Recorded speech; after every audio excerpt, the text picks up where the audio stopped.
Welcome to United Shades of Gray, Conversations of Race in America on WSGW. Now, here is your host, Kareem Bowen.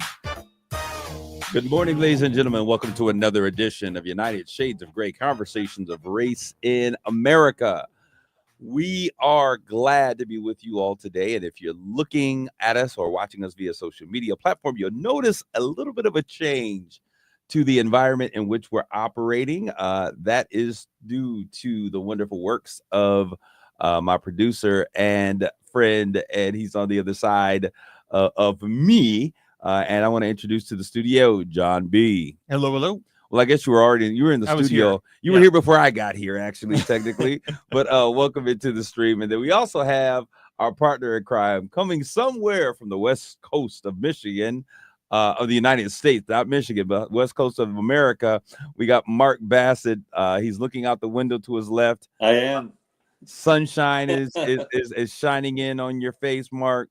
It is. So it's how a are beautiful things day going? today. It hasn't been the last couple of days, but I'm looking at Catalina Island out my window here in Laguna Beach. So what's the temperatures like out that way, Mark? It's on the chilly side. I would say I was in the low 50s this morning. It's going to be low 60s, high 50s to low 60 days. But today it'll be sunny, which is nice. Yeah, we were in the it's kind of chilly here as well. We were in the low 30s on yesterday, and I think we're gonna have a balmy 47, 50 degrees today. So that's nice. That's a good day for Michigan. It is an amazing day for Michigan. But yeah, so we are glad to have you. And Mark, let them know what it is, because they see you bouncing. You're in studio here. You're on the West Coast. What's going on with you?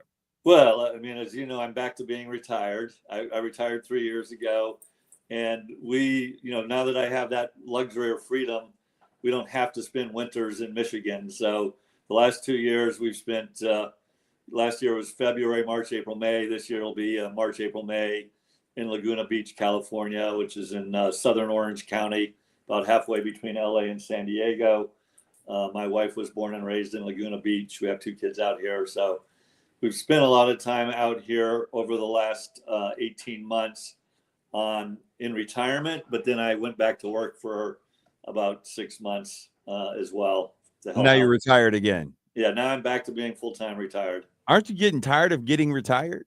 I remembered while I was working in the second half of last year why I retired. So it's nice to being back to being retired. So. Well, Mark, we're glad that you're yet with us here.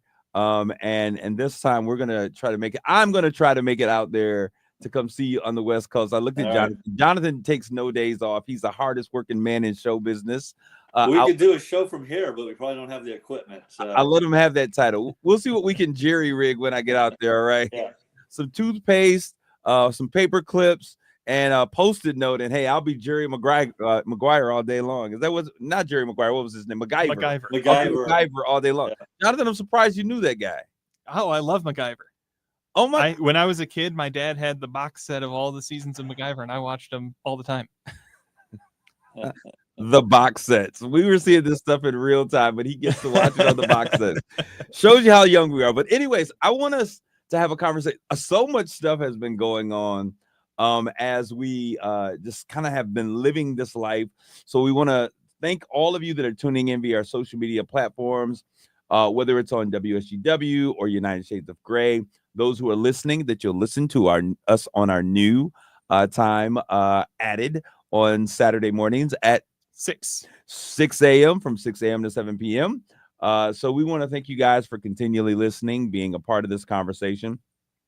But there is so much that has happened over for us. For those of you out there, I had a little procedure that I had to take place that I took care of while we were gone, and I'm healing. I'm on the mend. I am doing my woosahs and my zens, but everything is good here on my end. I wanted to just today we're going to talk about, should Blacks be concerned with the state of America? But I'm not just going to say should Blacks. I'm going to say should we as Americans. Yeah, when I saw your talking points, that was exactly what I was going to say. To me, it's a bigger question than about race. It's should we as citizens be concerned? So. No, and I think and that's, as I was kind of contemplating, this is really not just about Black folks. This is about this is about Americans and how should Americans feel. And I'm not just saying just about some of the things, but I have concerns that are not necessarily associated with being an African American, but with just being an American. So that is going to be the premise for our conversation for today. A lot is taking places. A lot is taking place, and whether you are a Democrat or Republican, I think some of the things that I'm seeing are outside of political affiliation.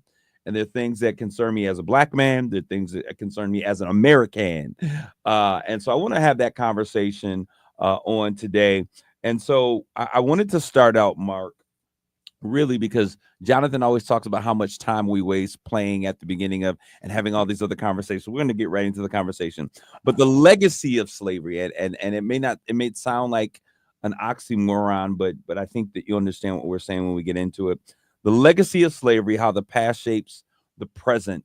And I'll start by saying that as we have this conversation, the fear I think that many African Americans are experiencing right now centers around seeing a lot of the things that have been fought for, a lot of the progress that has been made, seeing those institutions, those systems being now challenged in a way that is problematic. I think for all of those who live and fall beneath a certain financial mark, and that's what you were talking about, Mark. Every American. But then also certain things and institutions that have historically become made a part of how equity has been seen in this country. Am I making myself clear? Do you understand what I'm saying? Yep, I do. Yep. Okay. And so, Mark, I want to start. So what was when you read it, you thought should Americans be concerned? What was the thing that brought that slight change to you? Yeah, I mean, well, I guess, number one, I understand exactly where you're coming from, and I understand why Black or African American citizens would be especially concerned, especially with, what's going on with DEI. For me, it's kind of more of a question of I have concerns around the tone in this country and the lack of willingness to, as someone said, I saw recently, like, your opinion has become you versus like, this is my opinion. And so the lack of like respect and decorum and dignity, and it's okay to disagree. People have different opinions. That doesn't make them bad people. It doesn't make them evil people. That's a concern to me. The lack of honesty and transparency. I think there's just the amount of distruth, and it's again both sides. It's not one party or another. It's just across the board. It's America.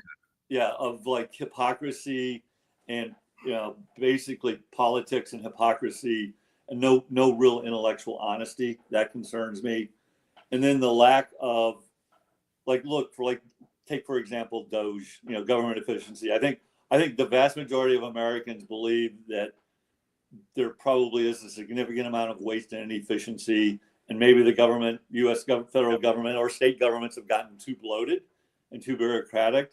But how we're going about doing this is just, as far as I'm concerned, disrespectful, and the lack of empathy. So like just normal people who are government employees are being demonized as humans and not being treated with any dignity and respect as we go through all of this. I mean, so it's just, those are the kind of the things that jump to my mind when I kind of think about levels of concern, and the lack of just really any due process or due course.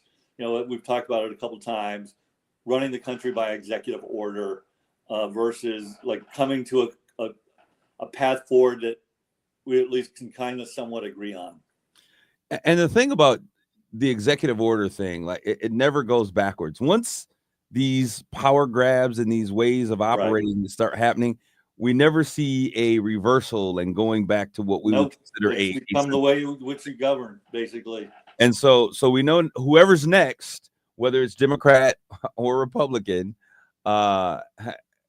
it's going to be much of the same. Now, Jonathan, I know that you and we've had conversations about how government has grown to such a huge size that so there was some need for work to be done. What are your thoughts in terms of what Mark was saying? What are you thinking? When we're talking about ruling by executive order, I think another pitfall of it that doesn't get talked about as much as the overreach does is it's just a light switch that gets turned on and off. On and off.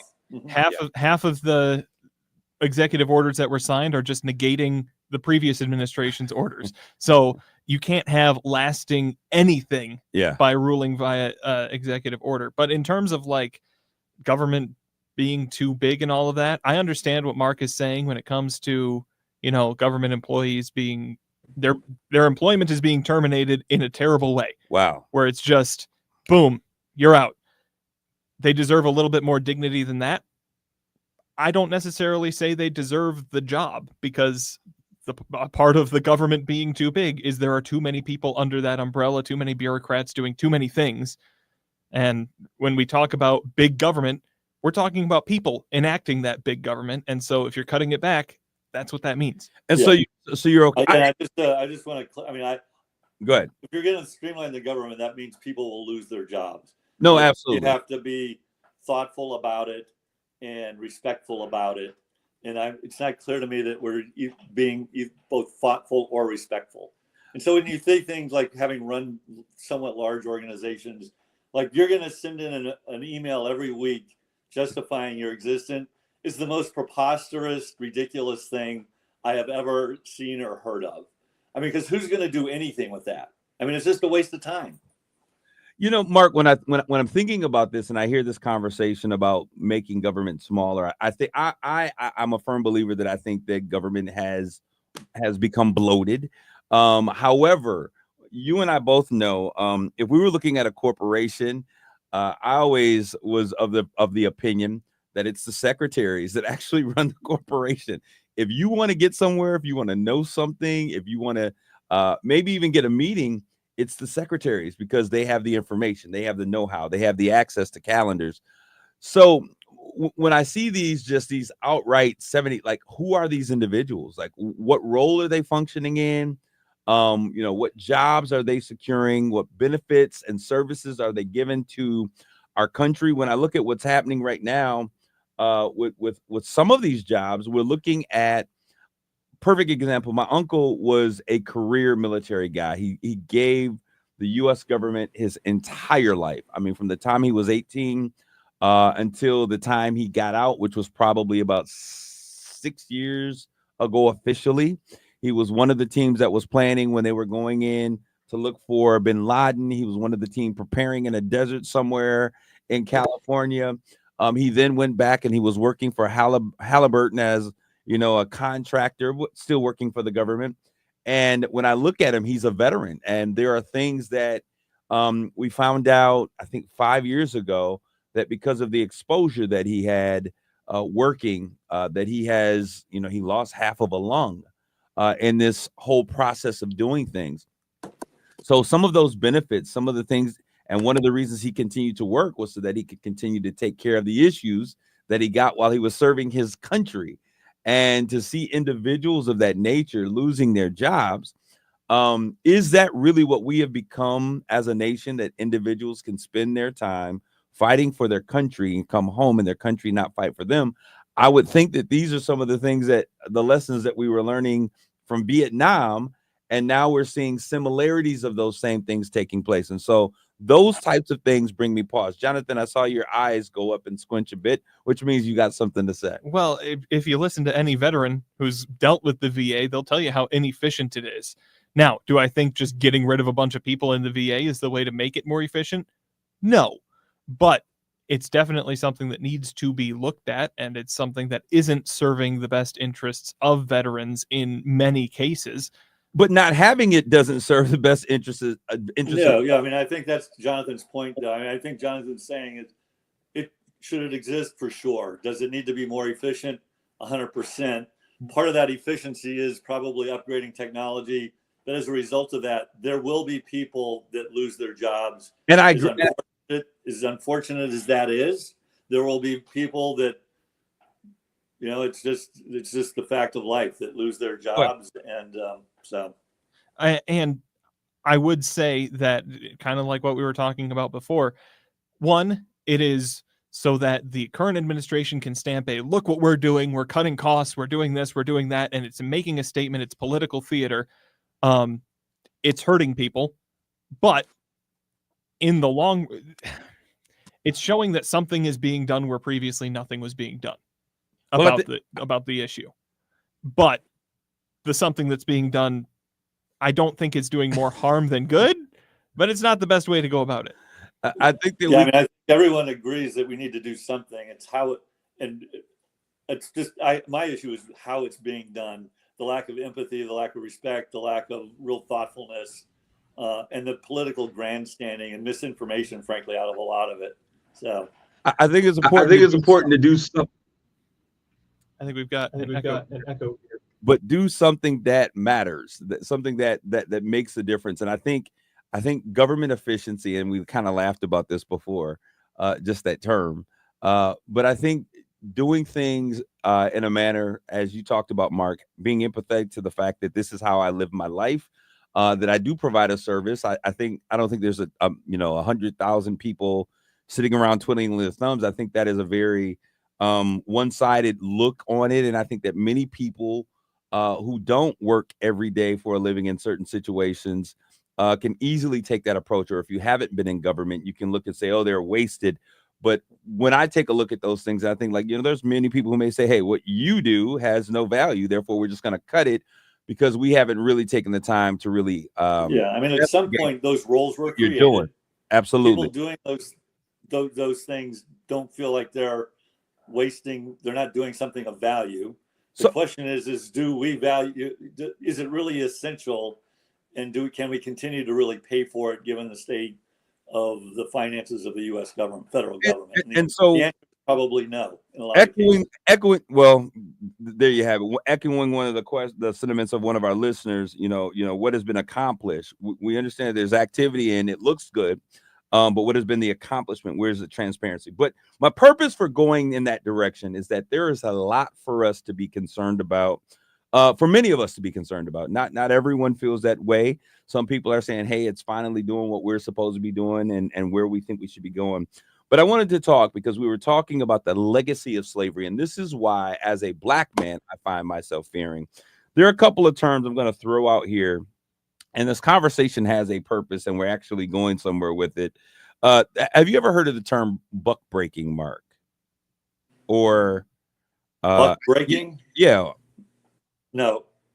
What about you, Jonathan? It sounds somewhat familiar, but I couldn't tell you. And so when I look at this, and we talk about the institutions of slavery and all of the horrific things, there has been a whole bunch of information and focus on these concepts of DEI and the fact that there is a certain group of folk, if you can read through the filters of conversation, Black people in general, or even migrants for that matter. But I'm speaking from my perspective, that we've been giving some things that we did not earn or that we don't have a right to.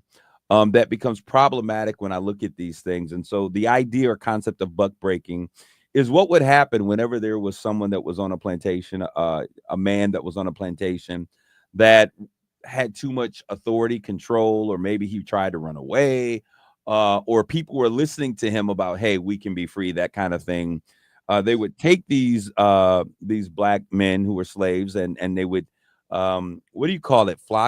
They would flog you, but what do you call it when they put Misery made it popular, where they put the block of wood in between your legs and hit you on one side with a hammer and it hobble it. Oh, there's a name for that? Yeah. I think it's called hobbling. But anyways, so these things would happen. And then not only that, but and it's crazy to me, but the process of buck breaking also meant that they would sexually sodomize you to humiliate you and to take away your presence among the other slaves, and to really get you to buy into, listen, you are now a commodity. We own you. Bow down. So I brought that on this conversation because these are the things that our forefathers have experienced. Buck breaking, breeding plantations. Have you guys ever heard of those before? Okay, yeah. So breeding, we talk about tobacco plantations. We talk about cotton plantations. But we very rarely have conversations about one of the most lucrative plantations that existed, which were breeding plantations, which is where they actually took women who they considered to be the strongest, and had the best qualities to do work and to be able to be productive. And they would allow random men to go in and to breed her like, she's a cattle or a steer or a horse of some sort, in order to produce stronger offspring, which they would then take those offspring, put those to work that they were going to use, or sell the others. So I'm talking about an investment in America's dream. When we talk about what America is and how America has become this great institution, I'm using these terms because they're important. I'm sure, Mark, you've heard of black codes before, and certainly Jim Crow laws. Yep. Okay. So when we talk about black codes, we're talking about the investment, the capital, the emotional, the mental, the scars, that African Americans have paid in this country in order to make this country the great country that it is. So black codes, they were outlawed eventually in 1866, and they dealt with, prevention of labor, prevention of voting. You could actually be picked up if you didn't have a job and put back on the plantations that they just outlawed slavery from. We're talking about Jim Crow laws, where now you have these rights, but we're going to say from a state's perspective that we're not going to obey any of those rights. We're going to give you separate but equal. And in the separate but equal, we're going to have the best water fountains. We're going to have the best curbs. We're going to have the best communities. We're going to red line. We're going to green line. You can't live in this neighborhood. You can't live in this zip code.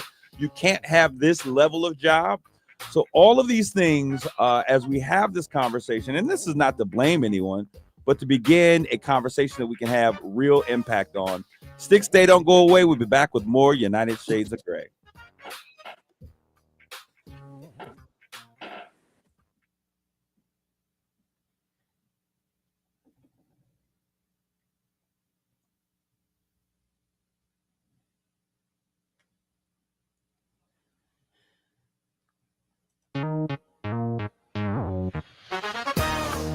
You're listening to United Shades of Gray on WSGW. So we're back with more United Shades of Gray, and today we're talking about, are we in a place that America really should be concerned about what's taking place as we move forward? Before break, we were talking about those issues, buck breaking and plantations and all of these other things that were going on that were a historical part of slavery here in the country. And I wanted to get to that because there were some resultants that were created. Generational wealth, the gap, between races generationally. Speaking of wealth, historical inequities in education and housing, the criminal justice system, and policing. I don't think any of us would understand that or disagree with the fact that the institution of racism and slavery were a key portion as to why those things initially became the way they are. Correct? Agreed. Okay. So we're moving into an area that, Mark, I know you love this word. White privilege. When we talk about white privilege, after all of the slavery and after the issues of freedom are now being addressed and some equality is putting into place, we now live in a very long period of time in this country where white privilege is addressed. Now, this is what's interesting about white privilege is because it's not like, say, sir, you have a white privilege. Can I please have your card so that you can have your white privilege benefit? But it is really an unspoken, sometimes even unknown that the privilege actually exists. And so we're talking, and as I said in the writing, it's not as an accusation, but as a relationship to the societal existence of how things were. Post-slavery and post-Jim Crow and these black codes and all of these things, there's just a natural affinity that you hire the people that are most like you. Just because you have a legislation that says that we're equal, it doesn't stop the fear. And we have to think about the narratives that existed. There's still a fear of who you are as a person that has become a part of American life that was a part of the system of slavery. One of the reasons why slavery was able to take place is because we had to dehumanize black folk. And so just because there was a paper sign that gave them freedoms didn't mean that we didn't see them in the same way that we saw them before these freedoms were given. Does that make sense to you guys? It does. I think my question, and we've had this discussion before, is around, does that privilege still exist by race, or is it really socioeconomic at this point? Well, I mean, think 50, 70 years ago, I think the argument is more easily made around race. I think the question today that I would challenge is there still one around race, or is it more socioeconomic? And I think that is the question that I was hoping that you would ask me today, Mark. Yep. Because I think 45, 50 days ago, and I said this to you, that I was really moving toward a position that our real concern is it is economic, it's social economic, that kind of thing. And the wealth gap was one of those pervasive things that we really need to look at. However, when I look at how this administration is approaching some of the things that we're talking about, it makes me have to take a second look and pause, because there are a lot of racial undertones to a lot of the things that are happening when we look at some of the legislation and things that are taking place. And when I say that, I look at some of the directors that are losing their jobs and some of the people. There's one administration, I think it was the Department of Labor, where 4 of its top individuals have all lost their jobs. There were 5 there. 3 of them lost their jobs. 2 of them are yet there, but the ones that lost their jobs were the African Americans. Now, it may have just been pecking order. I see things when there's this concept of DE&I not meaning the best people are being employed. I have to ask myself, what does that mean? When I look at the fact that we have the Proud Boys and individuals like the Oath Keepers that are being given freedoms and pardoned because of what they were doing, I have to also ask myself the question, but what do they represent in this nation of America? And they represent a return to a philosophy that has been anti-Black. It's not just an economic thing. It's not just about resources, but it is also about a philosophy that those organizations carry that take us back to the days of what my grandparents were dealing with the Klan. So are you understanding what I'm saying? No, I understand this. I think we've had this discussion 2 or 3 shows ago around. There's in my mind, there's 2 discussions here where there is, and if you think about Venn diagrams, and most people probably don't know what a Venn diagram is, but there's overlap in those 2 diagrams. And one is you've got this current administration and the politics it's playing, which is part of that has a DEI element.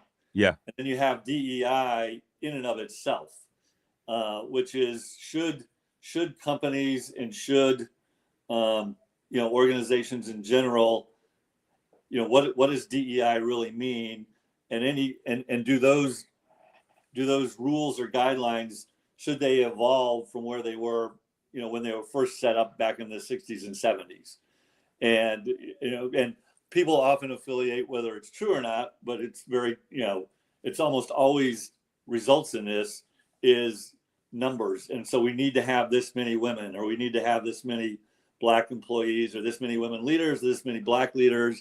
And as soon as you start doing that, the next step is when someone gets one of those jobs that checks one of those boxes, the inherent assumption is, well, they didn't earn that, they got it, fair or not, true or not.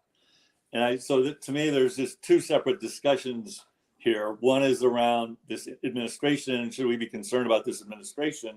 And we've already said the answer is yeah, at least for me. And then there's another question around DEI policies, and do they need to evolve from where they were when they were originally set up? And I actually, my answer to that is yes as well. Okay, because when I look at this and we talk about individuals being the best person for a particular cause, were you going to say something, Jonathan? Well, I think the difference in kind of what you're saying is pursuing DEI for the sake of looking different, for the sake of DEI, and not for the sake of actually bettering anything.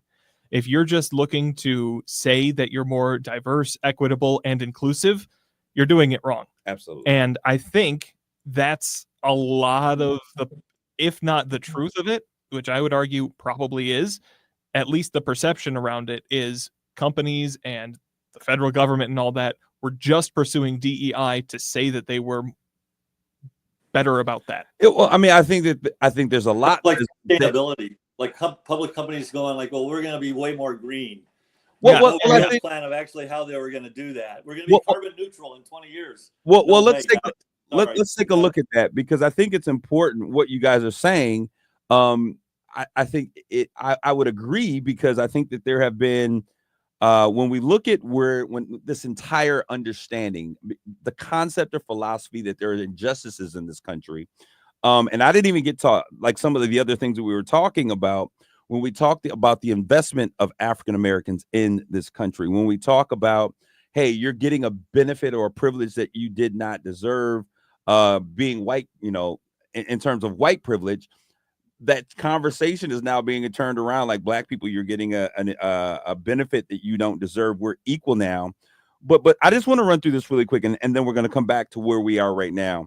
When I look at the accomplishments and the investments of what Black folks have done in this country, not being able to own homes, not being able to be landowners, being excluded from employment. The first part of reparations for Black folks has already been paid, because after the Civil War here, slave owners were paid for the money that they lost when slavery was abolished. So they paid the slave owner, but they never paid the individual who was the true victim of slavery, which was the African American. When the White House, the Capitol complex that we all go there and we see and we love, they hired slave labor to make those things take place, and they paid the plantation owner for the use of the slave, but never paid the slave for the work that the slave did in building the infrastructure of this amazing country. When we look at patents and technology, and I brought this up before, but I think in this conversation, it's a bit different, because we're talking about you receiving something that you have paid into versus it just being a benefit that, we're doing this and you're getting this because, we feel bad about a past that we don't necessarily agree was as bad as you think it was.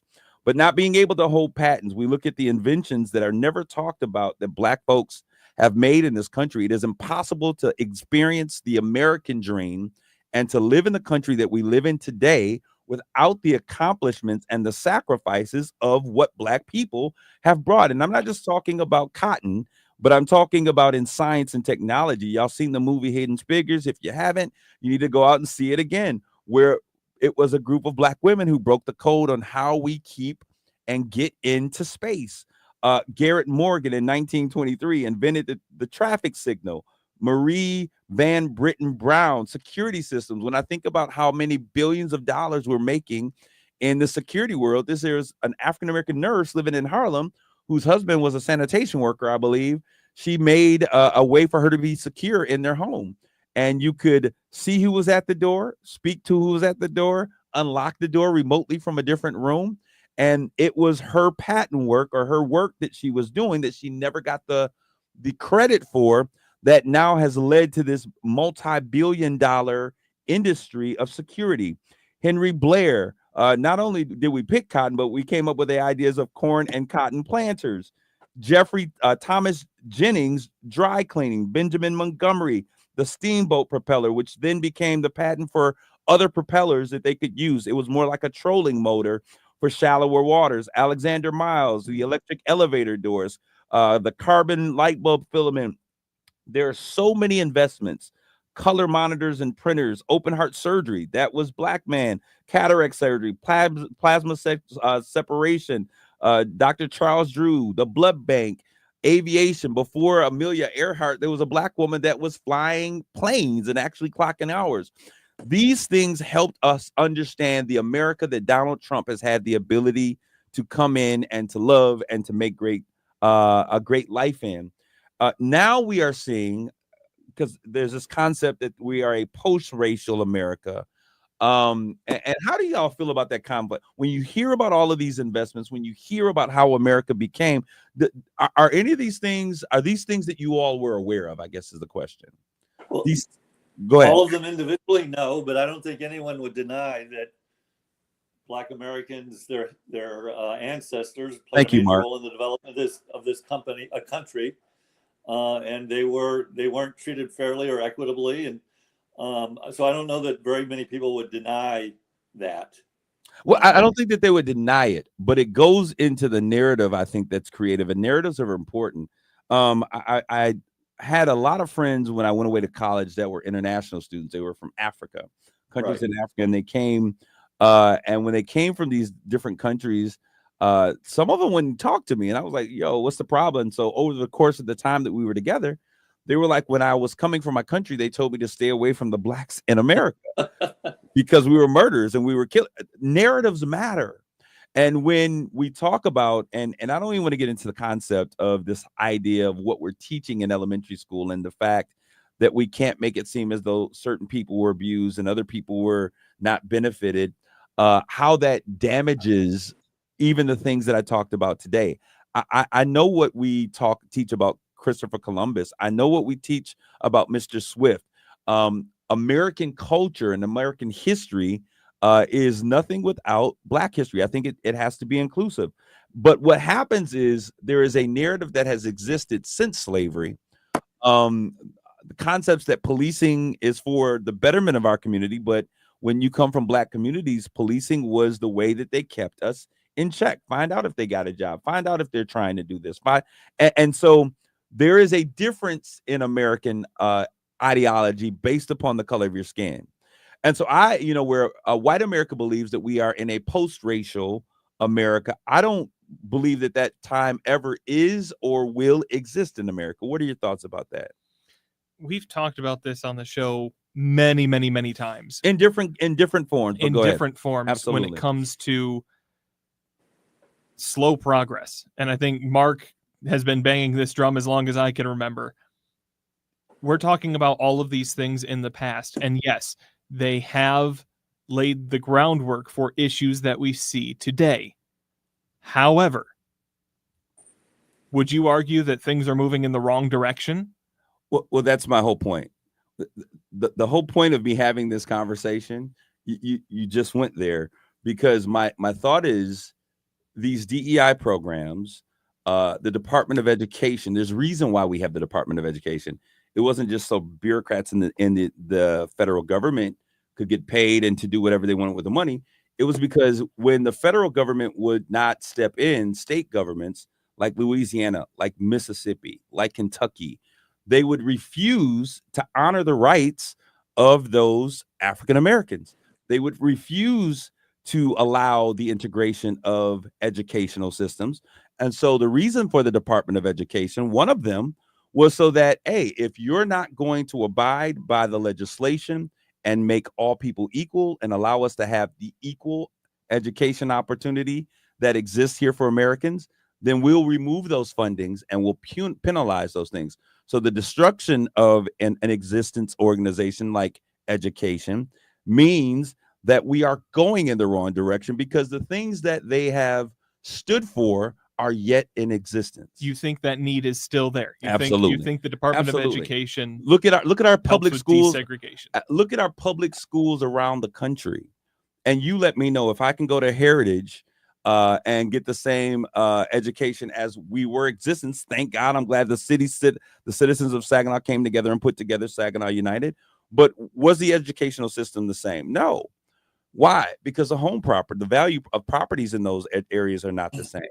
Because the cost of living and we've kind of gotten on a sidebar here, but I guess I think it's the same. I think it's the same conversation. Well, it is, but you're getting into a very specific question about the Department of Education versus the original question. If I go ahead, ultimately, Jonathan's point was like, whatever, 70 years ago, when was Jim Crow? When were the Jim Crow laws disbanded? 1950 something or 60s. Okay, so 60 years ago, you had Jim Crow laws, and today, 13% of the African Americans were middle class. Today, 60 years later, okay, it's 47 or whatever the percentage. We've had a black, and so there's been, I would argue, and I think we had a black president, Mark. There has been progress. Is it where we need to be? No. In any journey of progress, which will take generations, there will be moments where you take 3, 4, 5 steps forward, and there will be moments where you take 1 or 2 steps back. And that's just the nature of progress, because administrations change, people change, but I personally believe that progress will continue. Now, I think is there ever going to be a race-free construct in this world? No, because people belong to their tribes. Does that mean that there's going to be racism that still exists? I don't know. It depends on how you define racism. I mean, do I think Black culture is different than white culture? For sure. Is it better or worse? No, it's just different. So You're gonna say? I would kind of agree with that. The thing where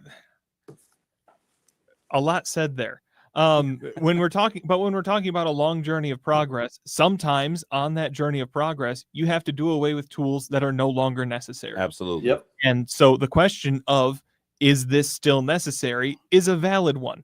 At the same time, if you're talking about, well, there's going to be steps forward and steps back, I think it is valid to call out when you think you're taking a step is being taken backwards. Sure. It's valid Yep. to call that out and say, no, we need to keep moving in this direction. I think kind of what this show is all about, though, is making sure to do that in a respectful way. Absolutely. Where you're not just yelling at each other and talking over each other. That's why I said the premise of that conversation, because I think this is something that I think is important. I think that when we talk about these constructs, that it's important for us to be able to have disagreements. You don't have to agree with everything I'm saying, but one thing that I do want to say is, as I look at this, I look at someone like Elon Musk coming in and giving what I would consider the full weight of the presidency, understanding where he came from. Jonathan, I'm not sure if you're familiar with apartheid or not. That is where he came from. When I look at him making the decision, hey, not only should we free these oath keepers who say that they don't like anybody who's not a purebred American, and they don't include Black folks in that purebred American thing, but I think we should also look at Derek Chauvin, who was responsible for one of the greatest social unrest in our nation. Let's pardon him as well. There is an understanding that he has that is not American. He's not American. We have our one of the things that they went after Obama was that he was not born in America and given the power of the presidency. Now we have an immigrant to our country now who has a history of being raised in apartheid type government, which is separation but equal, now coming in saying that our systems are giving much to a class of people when he is absolutely not given the sacrifice of many. And I'll even go far as many of the Hispanics that exist in this country as well, as it relates to the things that they've had to endure when a part of this great nation was taken, and they were the indigenous people that were a part that initially owned it. So as we look at these things, and I look at where we are today, and I look at the fight on DEI, even though we know that DEI, and we talked about this before, the benefactors of that, when I look at the people that are now inheriting the White House and now given positions of authority in government, and I ask myself, are these individuals the best individuals? Is a president who has bankrupt companies six times, however many times it was, who has had a educational institutions promising to teach people business that has gone bankrupt and sued as well and frauded people of their money? Are these so it's so well, we voted for him, unfortunately, Kareem. The U.S., the citizens of the United States voted for him. I think the Democrats need to really take a hard look in the mirror. And I convicted felon and a Mark, we only got a couple seconds left. Is now the president. So. It's beyond the Democrats or Republican. It's about being American. We're gonna have to put a pin in it there. We'll talk to you next week on United Shades of Gray.